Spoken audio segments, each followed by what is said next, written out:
The fastest way to look better at your job, and not to just look better at your job, but to be better at your job, is for your whole team to improve and everyone notices it. In one quarter, your team got better and it happened under your leadership, right? So here's the scenario. There's two companies. Company one, the leader says, let's start a training. Nobody finishes. Company two, the leader says, we're going to start a training, and 70 to 80% finishes it, which is a big difference, right? And that only takes 20 minutes of your time. I'll show you in slide 4, but let's first go to slide 2. So that initiative that died, the team kind of knew it before you did, because if a manager basically sends out an email and says, look, we have a great training, take part in it because we need to level up, okay? And this could be with AI or this could be with anything else. But let's take AI as an example. We can't ignore that AI is part of our landscape, right? Whether it's part of your daily work routine or it's part of something that you still want to do in your company, it's on the leadership team's mind, it's on the board's mind, it's on maybe the investor's mind, it's on the mind of the people on your team, but it's obviously something that you can't ignore in 2026 and beyond. So, good. This is what I would have done. Actually, this is what I've done at Nike. Well, together with people in culture or HR, right?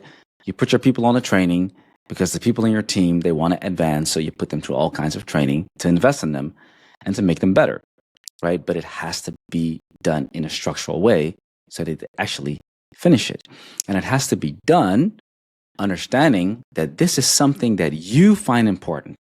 You as the leader find this important because look, there's 10 things that are important, but you indicate this is what I find important. How do you do that? By being there, right? And this is what I said. It takes 20 minutes. So imagine it's a full day training. You don't have to be there the whole day because obviously you can't because you have other commitments. But if you're there for, let's say, 10 minutes in the beginning and 10 minutes in the end, and maybe even you sit in on one section for an hour, if your schedule allows it, you're showing them, I find this important. And as a matter of fact, I can learn something and I want to be here. You know, and you can say, man, you guys are lucky.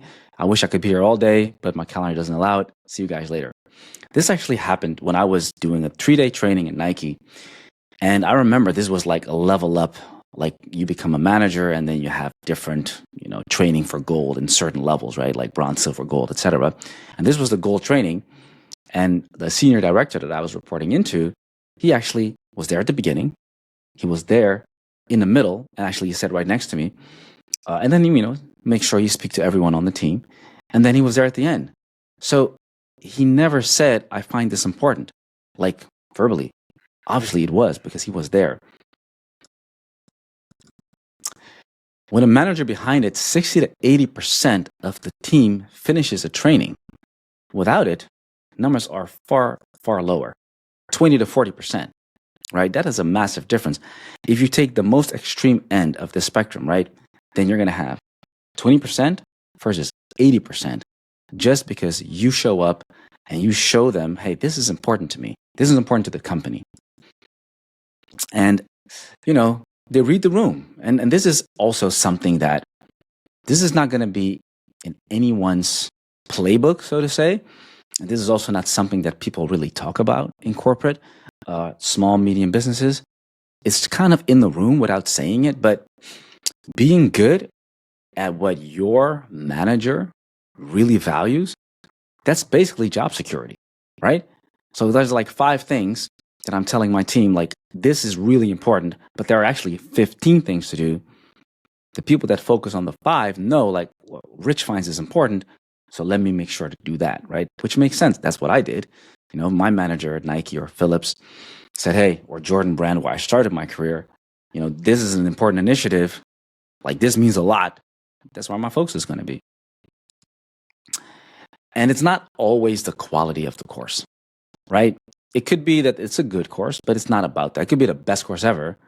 Imagine you just send an email, make sure you guys follow it, bye. And you don't show up. You're not there at the kickoff. You're not there at any session. And you're not there at the end. And you see them the next day and you're like, hey, how was the course? No. I even remember that I did one of those courses and that I was rewarded to go to the Olympics because I was a good participant or like an active participant in one of the sessions. This was just leading up to the Olympics. And I was like, damn, that paid off, because you're interacting and, you're not all checking your email. You're actually really, really interacting. Anyway, same invoice, 20%, 80%, massive difference. What it could mean for you, how your team performs, how you perform, how your company performs. And this is kind of like the last slide. And also, you don't have to take part in all the drills. Like a coach doesn't do that.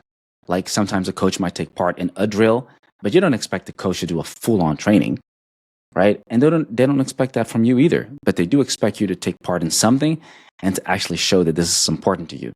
So if you're considering training, it doesn't matter which company you pick. If you consider, I want to make sure my team gets better in terms of sales, marketing, AI, to become adaptive, make sure that you are also signaling that you're committed, that you put time in your calendar, whether it's an assistant or whether you do it yourself. Like, I want to be there at the beginning. I need to be there at one session in the middle. I'm going to be there at the end. And I want to be part of this so that my team understands how important it is to me. And that will definitely have a big impact on, the completion rate and your success as the person leading the team. My name is Rich Loen, founder of Torque. Thanks for watching. See you in the next one. Bye-bye.